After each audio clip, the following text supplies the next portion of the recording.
Cuma di sini kadangkala perempuan itu kalau sampai ke rumah bapaknya, engkau kenapa? Diusir sama suami. Oh, terus tahu-tahu suaminya WA, "Dek, pulang ya." Kata bapaknya nggak ada. Enak banget, anak-anak orang diusir sekarang suruh balik. Dia tetap istri, wajib taat sama bapak apa sama suami? Sama suami.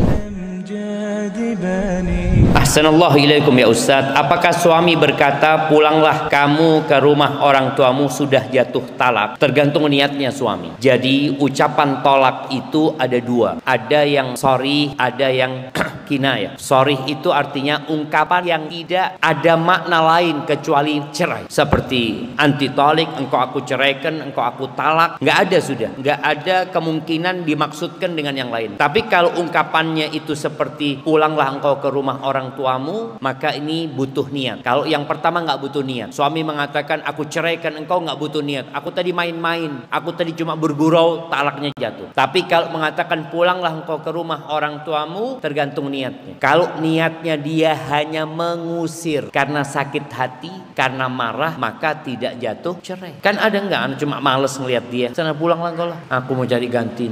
Mungkin. Maka kalau dia niat enggak, dia nggak niat menceraikan. Dan ini makanya ketika ada suami yang mengatakan satu ungkapan urusan cerai ini, suami istri harus didatangkan, harus dipastikan apa sebenarnya yang disampaikan oleh suami. Ana masih ingat Syekh Ibn Utsaimin rahimahullahu taala, masya Allah ya. Ketika ada seorang yang ngomong, "Syekh, ana mau tanya masalah tolak, Syekh," kata dia. "Ana ngomong ini itu macam-macam." Syekh langsung tanya, "Istrimu ada?" kata dia. "Ada, Syekh, di mobil," kata dia. "Iya, aku ke sana bentar lagi." Karena beliau perlu memastikan apa sebenarnya yang diomongkan oleh suami ini. Dan ketika istri yang melaporkan juga ditanya suami, "Engkau benar mengatakan ini?" Suami, "Enggak, Ustaz, enggak pernah." Boleh jadi suami marah, kalap sampai tidak paham dengan apa yang dia ucap.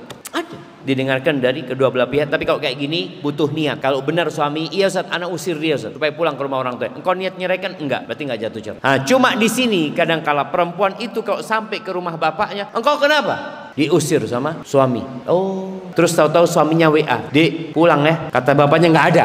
Enak banget, anak-anak orang diusir sekarang suruh balik. Dia tetap istri, wajib taat sama bapak apa sama suami? Sama suami. Maka sang ayah harus tahu, ini posisinya dia masih istrinya orang. Engkau sudah nikahkan dia. Lah wong kalau sudah diceraikan, setelah itu masa iddahnya selesai, lalu dia kepingin balik sama suaminya, nikah baru lagi, bapaknya harus nikahkan. Nggak boleh dihalang-halangi. Apalagi dia posisinya masih istri sah. Yang diceraikan kemudian dalam masa iddah, yang diceraikan kemudian dalam masa iddah, apakah rujuk harus dengan keridhaan orang tua? Mamanya perempuan diusir dengan niat diceraikan, tahu-tahu suaminya telepon, "Dek, aku rujuk engkau ya." Bapaknya mengatakan nggak ada rujuk-rujukan. Ini hukum agama. Ketika sang suami mengatakan rujuk, maka rujuk. Ini nggak butuh keridhaan orang tua. Tapi kalau sudah keluar dari masa iddahnya, baru butuh nikah baru, butuh di sini wali. Tapi kalau rujuk di masa iddah itu nggak butuh keridhaan wali.